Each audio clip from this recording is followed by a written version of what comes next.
Hi hello friends, ನಮಸ್ತೆ. ಮಿಶಿತಾ ಚಾನಲ್ಗೆ ಸ್ವಾಗತ. ನಾನಿವತ್ತು ಮಾಡ್ತಾ ಇರೋದು ಏನೆಂದರೆ ದತ್ತುರಿಕಾಯಿ ಇತ್ತಲ್ವ, ಅದರಿಂದ ದೀಪ ಹಚ್ತಾ ಇದ್ದೀನಿ. ಸೋಮವಾರ ಅಮಾವಾಸ್ಯೆ ಇತ್ತಲ್ವ, ಅದಕ್ಕೆ ದತ್ತುರಿಕಾಯಿಂದ ದೀಪ ಹಚ್ತಾ ಇದ್ದೀನಿ.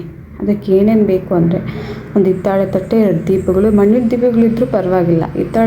ನನಗೆ ಕಾಯಿ ಕುತ್ಕೊಳಲ್ವಲ್ಲ, ಅದಕ್ಕೆ ಮಣ್ಣಿನ ದೀಪಗಳು ಇರಲಿಲ್ಲ. ಅದಕ್ಕೆ ಹಿತ್ತಾಳೆ ದೀಪಗಳಲ್ಲೇ ರೆಡಿ ಮಾಡಿದೆ. ಅದರಲ್ಲೆಲ್ಲ ಬೀಜಗಳೆಲ್ಲ ತೆಗೆದುಬಿಟ್ಟು ಅದೆಲ್ಲ ಕಾಯೆಲ್ಲ ಕ್ಲೀನ್ ಮಾಡ್ಕೊಂಡು ತಟ್ಟೆಗೆಲ್ಲ ಅರಿಶಿನ ಕುಂಕುಮ ಇಟ್ಕೊಂಡು, ಕಾಯಿಗಳಿಗೆಲ್ಲ ಅರಿಶಿನ ಕುಂಕುಮ ಇಟ್ಕೊಂಡು, ಬತ್ತಿ ಹಾಕಿ ಎಳ್ಳೆಣ್ಣೆ ಹಾಕಿದ್ರೆ ತುಂಬ ಒಳ್ಳೆಯದಂತೆ. ಅಮಾವಾಸ್ಯೆ ದಿನ ಎಳ್ಳೆಣ್ಣೆ ಹಾಕ್ಕೊಂಡು ಎಲ್ಲ ದೀಪಗಳೆಲ್ಲ ರೆಡಿ ಮಾಡಿಕೊಂಡೆ. ಶಿವಪ್ಪನಿಗೆಲ್ಲ ಬೆಳಗ್ಗೆ ಮನಸ್ಸಲ್ಲಿರೋದೆಲ್ಲ ಬೇಡ್ಕೊಳ್ಳೋಣ ಅಂತ ಮಾಡಿದೆ.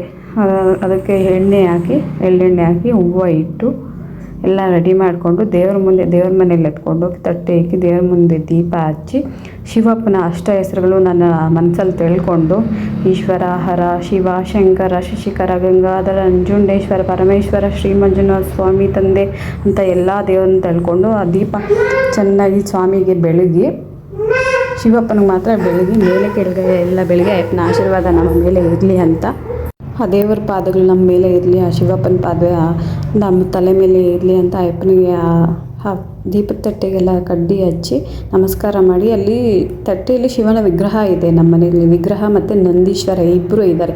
ಅದಕ್ಕೆ ಅಲ್ಲಿ ಬೆಳಗ್ಗೆ ಮೇಲೆ ಫೋಟೋ ಇದೆ. ಆ ಫೋಟೋಗೂ ಎಲ್ಲ ಬೆಳಗ್ಗೆ ತಂದೆ ನಮಗೆಲ್ಲ ಒಳ್ಳೇದು ಮಾಡ ಚೆನ್ನಾಗಿ ಮನಸ್ಸಲ್ಲಿ ಬೇಡ್ಕೊಂಡು ಶಿವಪ್ಪನಿಗೆ ಆರತಿ ಮಾಡ್ತಾಯಿದ್ದೀನಿ. ತಟ್ಟೆಯಲ್ಲಿದೆ ಮತ್ತು ಮೇಲೆ ಇದ್ದಾರೆ ಶಿವಪ್ಪ, ಪಾರ್ವತಮ್ಮ, ಅವ್ರ ಮೇಲೆ ಒಂದು ಫೋಟೋ ಇದೆ. ಅಲ್ಲಿ ಬೆಳ್ಕೊಂಡು ಮನಸ್ಸಲ್ಲಿರೋ ಇಷ್ಟಾರ್ಥಗಳೆಲ್ಲ ನೆರವೇರಿಸಪ್ಪ ತಂದೆ ಅಂತ ಆ ದೇವ್ರನ್ನ ತಿಳ್ಕೊಂಡು ಆರತಿ ಮಾಡ್ತಾಯಿದ್ದೀನಿ. ನಾನು ಸ್ವಲ್ಪ ಆರತಿ ತಗೊಂಡು ನಮ್ಮ ಯಜಮಾನಿಗೆ ತೋರಿಸ್ತಾ ಇದ್ದೀನಿ, ತಗೊಳ್ರಿ ಅಂತ. ತಗೊಂಡ್ಮೇಲೆ ಮನೆಯಿಂದ ದೇವಸ್ಥಾನಕ್ಕೆ ಹೊರಟ್ವಿ. ನಾನು, ನನ್ನ ಮಗಳು, ನಮ್ಮ ಯಜಮಾನರೆಲ್ಲ ಹೋಗಿ ದೇವ್ರ ದರ್ಶನ ಮಾಡ್ಕೊತಾ ಇದ್ದೀವಿ.